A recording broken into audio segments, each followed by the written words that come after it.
channel and welcome back to our new video. So andito tayo ngayon sa bukid guys, mag-aabono tayo ng mga mais natin. Mais natin guys, so ito na yung mga mag-aabono tayo. Kailangan na nilang maabonohan yung mga mais natin. So ito yung abono natin. So yung abono natin pala natin guys ngayon yung urea, tapos pinalo natin yung complete triple 14. Lang naman ang pinag-aabono ko dito sa seed corn natin guys. Ito yung aabonohan natin hanggang sa dulo.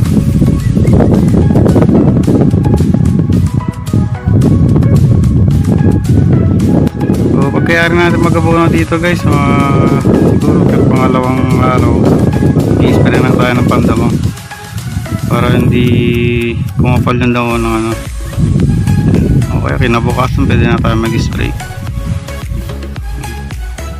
para mamatay yung damo, para maganda yung paglaki nila guys.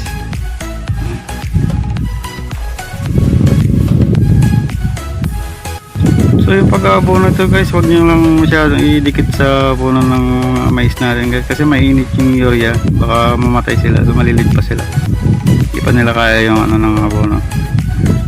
So di bali na lang pagka magsasara tayo, kahit makadikit na yung abono sa puno nila, pwede na.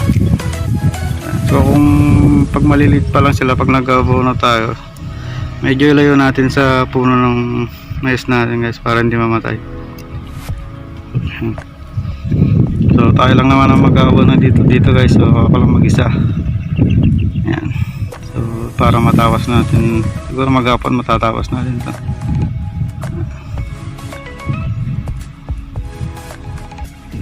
So dito ko muna kaya i-update guys sa bukid. So lagi lang tayo naman kasi dito sa bukid natin, wala pa tayong upgrade sa mga motor natin.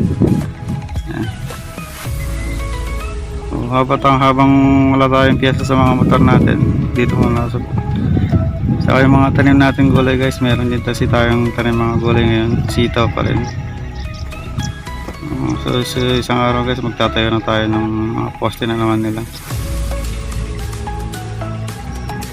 So 2 hours later. guys, natapos na natin yung pag-aabono natin sa mga mais natin. Nabutan na tayo ng gabi.